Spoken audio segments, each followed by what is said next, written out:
Hello everybody, welcome back to another episode. It is me, Jordan Young, aka Sneakernomics, and in today's episode we are talking about some of the sneakers that fell off this year. Starting off with the most obvious one, it's got to be the Jordan 1. Do you guys remember COVID, the start of 2021, the Uni Blues, the Hyper Royals, the Mochas?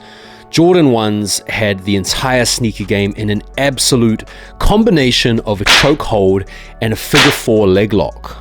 This year, Jordan 1s have been sitting and bricking and reselling for nothing. In fact, the Jordan 1 has been in such a state of disarray that Nike had to go into the vault and retro pretty much the most coveted, desirable, hyped up colorway of all time in the Chicago, just to keep people interested in the model. It could be the fact that the Jordan 1 released over the past few years in a number of colorways, totaling something around 368,000.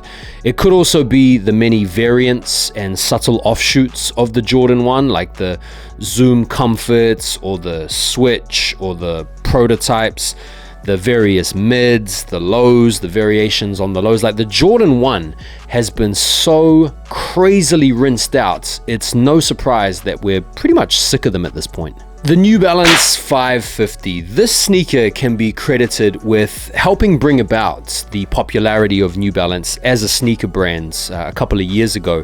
And you guys might remember in the early onset of the New Balance wave, 550s were pretty hype. They were pretty hard to get your hands on. Even GR colorways were selling out and reselling for money. Now, you can't really blame brands for creating the hype and bringing about the appetite for these sneakers and then rinsing them. You can't really blame the brands for doing this, but what we see now is nice colorways of the 550s once again sitting and bricking. People are kind of over the entire 550 aesthetic, which is, as we know, some sort of like straight baggy trousers, baggy vintage t-shirts, New Balance 550s, and then some kind of like bucket hats, and then maybe like a tote bag.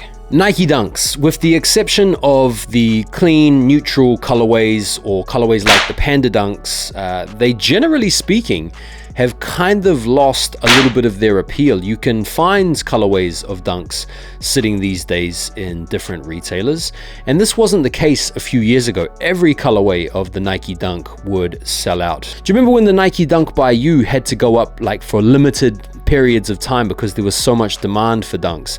That's no longer the case. Now, this is an example of a shoe that hasn't like completely fallen off. I think its timeless appeal, a little bit like the Jordan 1, will forever keep it relevant, but it certainly has fallen off the hype train, where a few years ago it was super desirable, and nowadays, not so much. The same can be said for SBs. This year was the first time in the past few years where you've actually been able to go onto the resale market and get SB Dunk lows for like decent money. In fact, here in the UK, there's even a few SB Dunk highs sitting in skate shops and on websites. It's not that difficult to go onto eBay or GOAT or whatever and find yourself a decent deal on some SBs, whereas in times past, nightmare. Yeezys fell off this year. You could obviously attribute the fall off of Yeezys to the fall off of Ye, and not every colorway falls foul of the fall off, but a lot of 350s are pretty dead now. They've been dead for a few years, at least for me.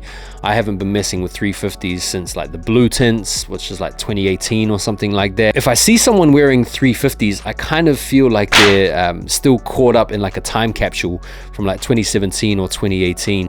I think the 350 is a sneaker that is very played out. It's incredibly washed, and this year, concomitantly with Ye falling off, they too fell off. Air Force 1s fell off a little bit for me. There was a time, I want to say like about a year ago, or maybe even not that long ago, where all white Air Force 1s and all black Air Force 1s were selling out, which just should not happen.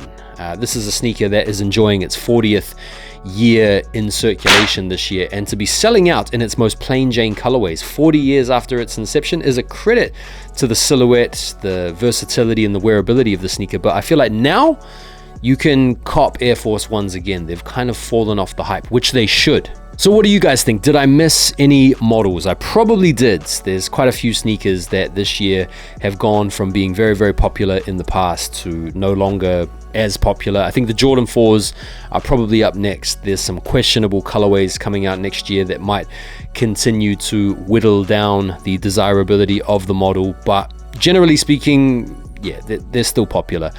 Let me know in the comments what you guys think. If there are any other sneakers that you feel have fallen off I didn't mention, I'd be really interested to hear your opinions. Thanks as always for watching the video. Hope you guys have an awesome weekend, and I look forward to seeing you all in the next video. Take care and peace.